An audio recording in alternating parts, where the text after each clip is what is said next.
ayat dibaca semua. Kasihan yang sepuh-sepuh itu, ya kan. Kalau yang muda oke-oke saja, yang sepuh-sepuh lagi yang imannya baru pertama ke masjid, kalau kelamaan, wah kata dia, lama betul imam ini, kata dia, lama betul, kata dia.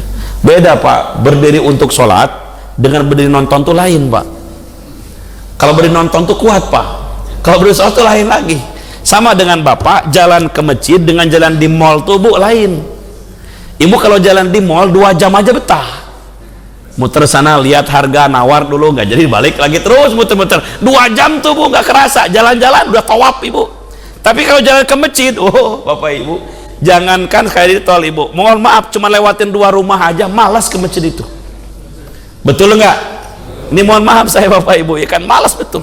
Makanya bener kan kata para ulama itu, langkahan yang paling berat itu adalah melangkah ke masjid Pak. Berat ke masjid tuh, boro-boro yang jauh, yang dekat aja males Pak. Saking beratnya Allah berikan pahala. Apa pahalanya? Setiap langkahan kaki orang ke masjid itu, yang sebelah kirinya diampuni dosanya, sebelah kanannya diangkat derajat kemuliaannya. Makin banyak langkahan kakinya, begitu banyak kemuliaan dan ampunan Allah berikan kepadanya. Itu ke masjid tuh Pak. Ustaz, saya kan pakai motor gak jalan kaki, setiap putaran roda mobil dan motornya dihitung oleh Allah tuh Pak. Begitu aja. Maka coba sekarang tuh, sok yang punya motor pakai motornya ke masjid, tunjukkan di hadapan Allah, dikasih harta tuh pakai syukur.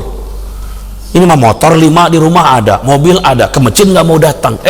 Itu nikmat dari Allah loh, nikmat dari Allah.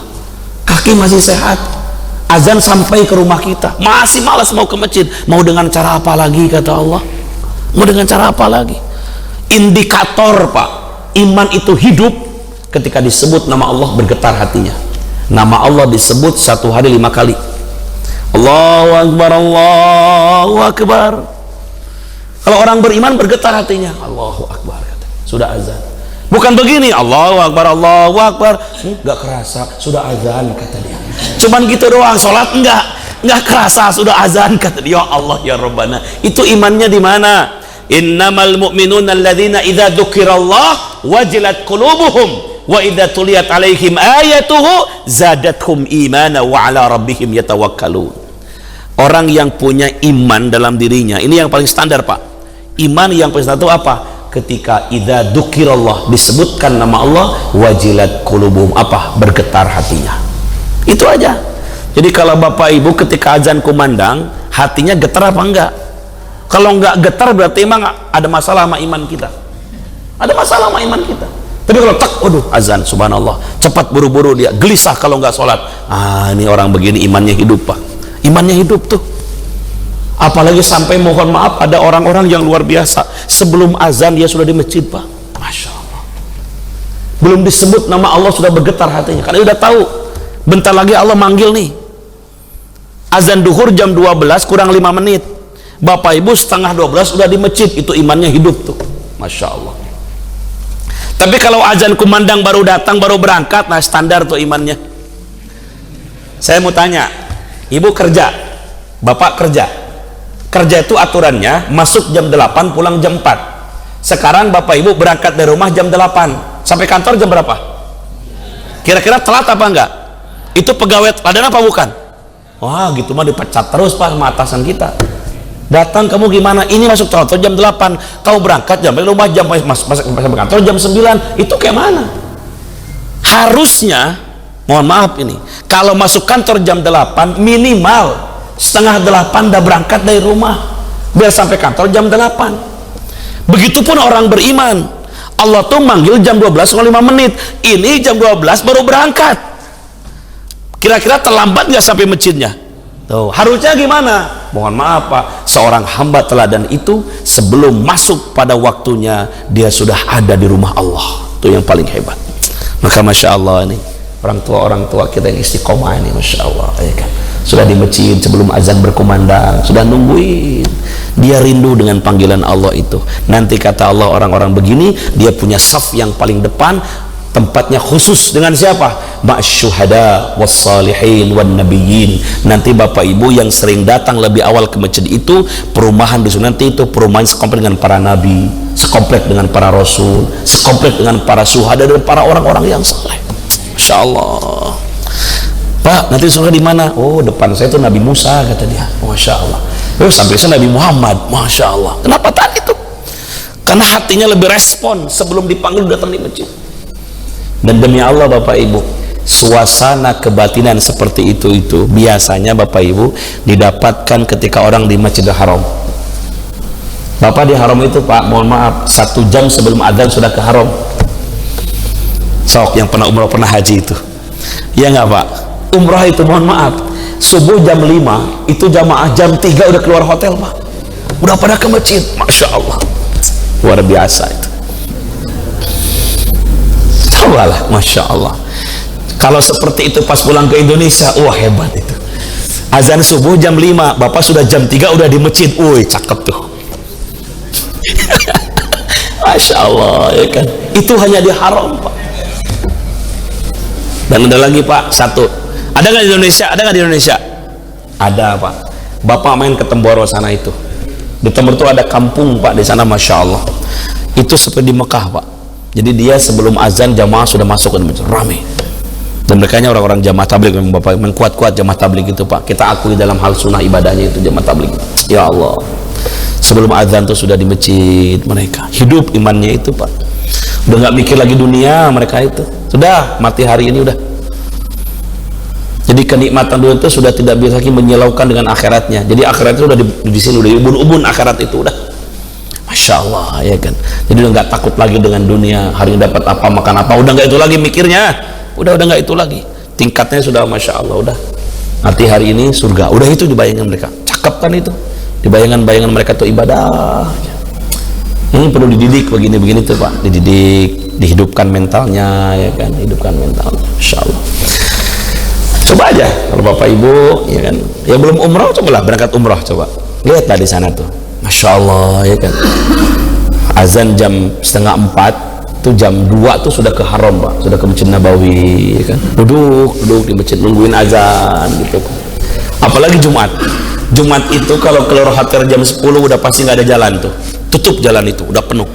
Makanya kalau Jumat, mohon maaf, Jumatan tuh nanti azan jam 12, itu jamaah jam 9 sudah pada ke masjid tuh. 3 jam sebelum adzan sudah ke masjid. Masya Allah. Dan subhanallahnya, Pak, luar biasa itu. Kalau sudah masuk ke masjid jarang mau kencing, Pak. Jarang mau kencing. Kalau kita makan baru 10 menit sudah pengen kencing lagi keluar.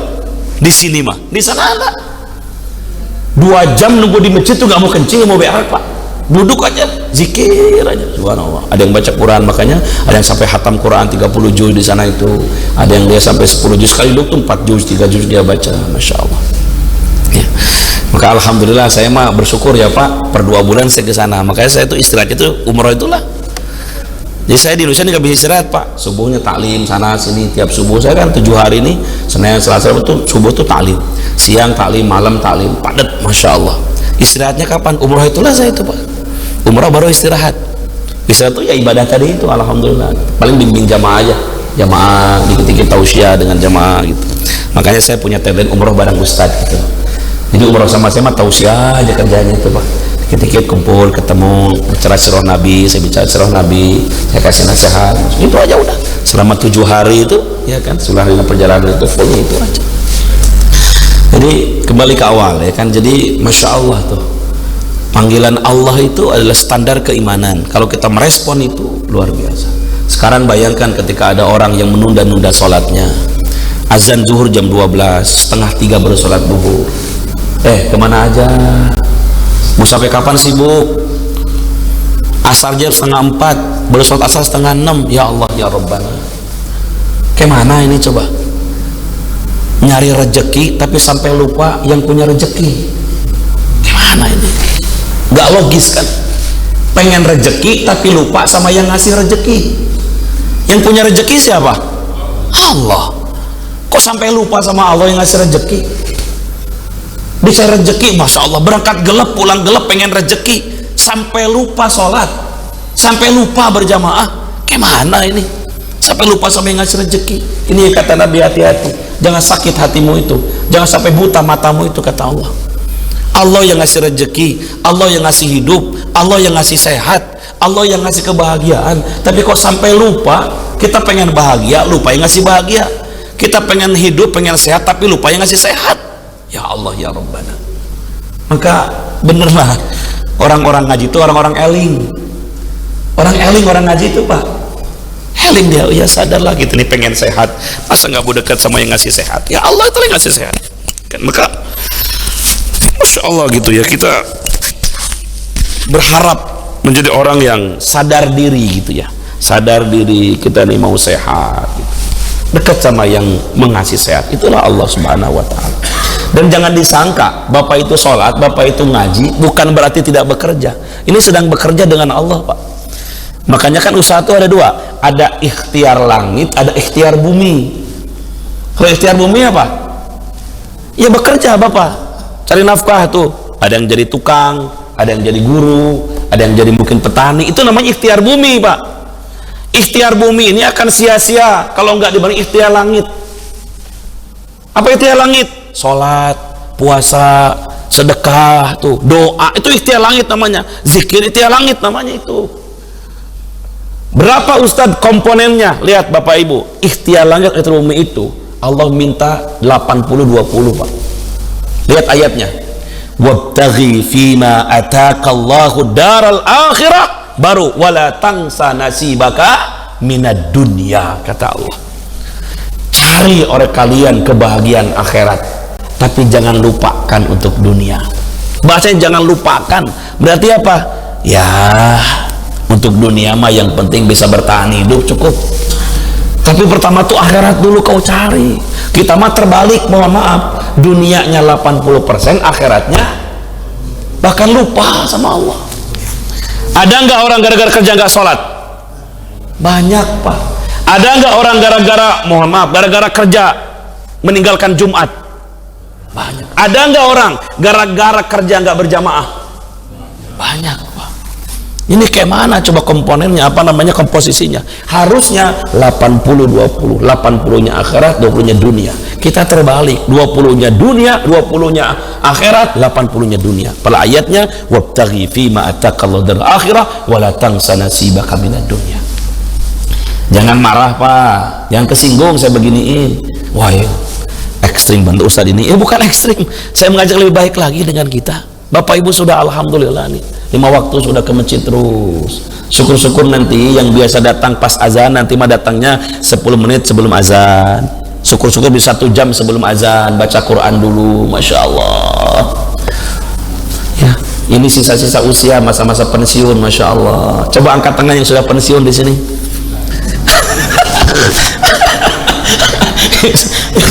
Itu pensiun semua Pak Ustaz. Masya Allah ya kan, Masya Allah ya. Sebelum pensiun dulu jam segini ngapain nih kira-kira? Udah keluar rumah Pak Ustaz. Masya Allah. Nah sekarang alhamdulillah. Kenapa Allah masih berikan jatah hidup? Karena Allah tahu amal kita masih dikit, maka perbanyaklah amal. Allah tahu dosa kita banyak, beristighfarlah. Ketika Allah berikan umur dan hidup lagi berarti masih ada jatah rezeki untuk bisa beribadah sama Allah ya. Pung sehat, Masya Allah. Kadang-kadang saya kalau lihat bapak-bapak yang sudah sepuh semua itu apa, berderai air mata saya keluar. Ya Allah, senang lihat orang tua sudah istiqomah ibadah tuh, senang. Tinggal nunggu mati aja dia orang ini, udah nunggu mati di kuburnya nyaman, udah tinggal menikmati ya. Masya Allah, udah istiqomah, ngaji datang terus, sholat datang terus ya. Subhanallah. Nah jadi Bapak Ibu jamaah rahimakumullah, siapapun di antara kita ya kan, kalau nanti jadi imam, nah ya kan, ringankan sholatnya ya, ringankan. Sok para imam semuanya, siapa aja imam-imam di sini? Pak Haji Kamal ya kan, Pak Haji Sulaiman, siapa lagi imam-imam kita ini? Nah, karena dia banyak pensiunan Pak Haji ya kan, bacalah ayat-ayat yang ringan-ringan ya kan, ringan-ringan aja ya kan. Masya Allah, yang ringan-ringan aja. Bismillahirrahmanirrahim. Yasin wal Qur'anil Hakim. Allahu Akbar. Cukup. Wah ya, kata ini imam favorit ini kan. Bukan dia nggak hafal Quran, memang dia paham dengan kondisi jamaah. Makanya lihat Bapak Ibu, saya baca dalam satu risalah, kenapa Nabi itu ketika sebelum sholat dia balik ke belakang mengatakan istau suwu sufufakum fantasyatus sufuf min tamamis shalah. Saudara-saudaraku jamaah, kata Nabi, luruskan, tegakkan isi yang kosong, rapatkan yang renggang, karena saf kalian menentukan sholat berjamaah kalian. Menghadapnya ke belakang, Pak. Sebetulnya bukan hanya untuk meluruskan, tapi dia melihat siapa makmum di belakang ini. Mungkin ada orang tua yang sedang sakit, ada orang yang terburu-buru dalam sholatnya, maka dia akan melihat kira-kira apa yang dia baca dalam sholatnya untuk meringankan bacaan sholatnya dan memendekkan bacaannya, Pak. Bukan sekadar hanya balik ke belakang, luruskan, bukan itu, tapi dia akan paham siapa yang makmum ini. Gitu, Bapak. Ya kan? Nah, kan di kita mah kadang-kadang keperluannya hajatnya kan mungkin kamar mandi kan, karena kita ini bukan masjid safar kan. Kalau masjid safar itu kan yang di jalan-jalan itu, Pak, yang banyak orang mampir gitu kan. Nah, itu kan buru-buru mungkin mereka menjamak sholatnya. Kalau kita kan masjid pemukiman, perumahan nih, jadi sebenarnya santai. Cuman kadang-kadang ada orang tua yang nggak tahan lama berdiri ya, mungkin karena pengen kencing atau nggak tahan betisnya gitu. Tapi saya ingatkan Bapak Ibu, biar imam gak ragu, sediakan kursi, Pak. Beli kursi. Bapak Ibu yang nggak tahan berdiri pakai kursi aja, duduk nggak apa-apa. Siapin kursi di pojok. Kalian kursi di pojok-pojok. Kayak di haram tuh kan ada kursi itu, Pak. Kursi-kursi itu. Siapa di pojok-pojok? Sok, monggo. Jangan malu, nggak apa-apa. Antara orang yang berdiri sama orang duduk itu sholatnya sama pahalanya, Pak. Tapi itu duduk tuh punya alasan. Dia punya darurat. Bukan sengaja orang sehat duduk, nggak boleh. Saya masih sehat itu sampai duduk nggak boleh gitu kan.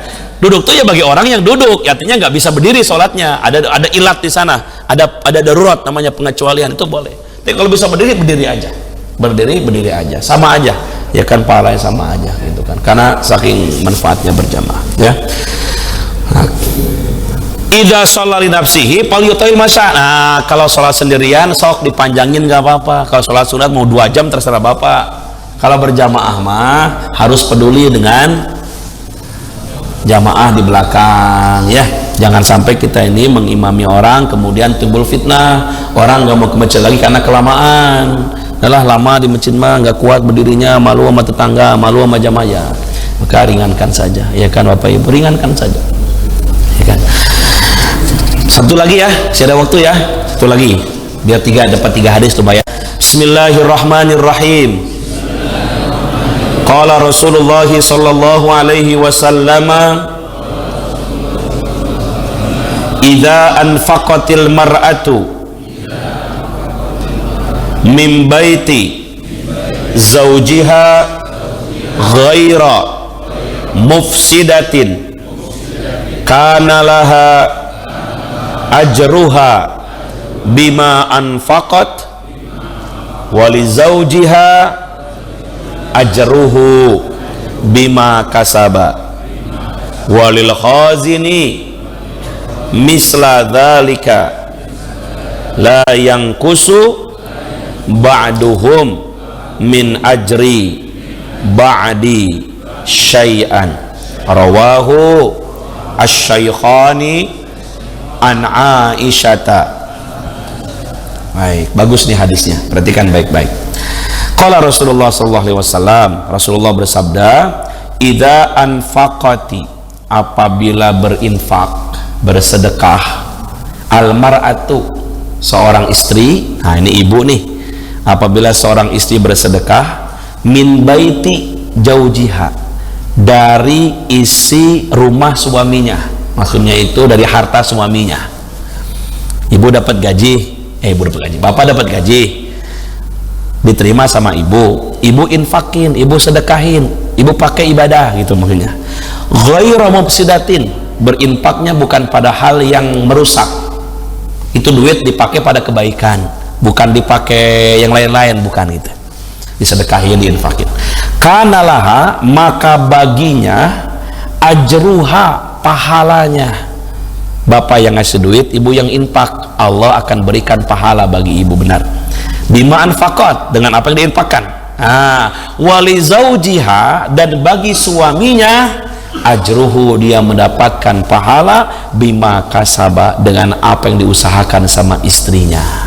Paham maksudnya Bapak Ibu? Jadi bapak yang ngasih duit, ibu yang berinfak, bapak tetap dapat pahalanya. Makanya bapak nggak usah diam-diam infak sedekah itu, ngomong sama ibu. Kalau enggak, ibu yang sedekahin. Ibu itu dia dapat pahala, bapak pun suami dapat pahala. Makanya itu kenapa perempuan jadi bendahari, bendahara maksudnya gitu kan, gitu loh. Bapak jangan, saya mau Ustaz kalau kasih ke ibu nggak balik lagi duitnya, saya nggak bisa sedekah. Udah biarkan ibu yang sedekah. bapak dapat pahala. Udah duduk manis saja bapak mah. Ibu aja yang sedekah, ibu yang infak, bapak dapat pahala. Kenapa? Duit ibu dari bapak. Kecuali kalau bapak nggak kasih duit, ya kan duitnya ibu. Wah, masya Allah nih hebatnya. Duitnya istri yang bersedekah, bapak dapat pahala. Itu luar biasa. Ya kan? Ada nggak pak yang istri yang bekerja? Ah, banyak lah. Ya kan? Istri bekerja, suaminya nggak punya pekerjaan, ada nggak? Artinya dia tulang punggungnya adalah perempuan, ada nggak? Oh, hebat itu. Perempuan dapat duit, perempuan sedekah, suami dapat hasil. Oh, luar biasa itu. Apalagi bapak yang bekerja, duit dikasih ke ibu, ibu tuh dipakai yang baik-baik. Makanya tolong bu, jadi bendahara tuh harus benar-benar manfaat. Tapi insya Allah lah perempuan bisa megang duit bapak ibu, ya kan? Makanya itu kan sehebat-hebatnya bujang katanya, duitnya banyak, boros hidupnya. Kalau sudah punya istri baru dia teratur hidupnya, karena ada yang ngatur keuangannya, ya kan? Sama dalam ibadah. Bapak jangan khawatir dah, ibu banyak-banyak sedekah, banyak-banyak infak, nanti ngalir pahala buat bapak. Kenapa? Karena tadi duitnya ibu tuh duit bapak itu, ya kan? Duit ibu tuh duit maksudnya apa? Dalam hal bersedekahnya. Walaupun dalam konteks yang lain penghasilan ibu ya punya ibu, bapak gak punya hak, kecuali ibu ngasih bapak itu sedekah namanya. Kalau bapak tuh wajib nafkah namanya. Jadi suami itu wajib memberikan nafkah kepada istri. Kalau istri nggak punya wajib menafkahi suami, tapi kalau istri memberikan uang kepada suami namanya sedekah.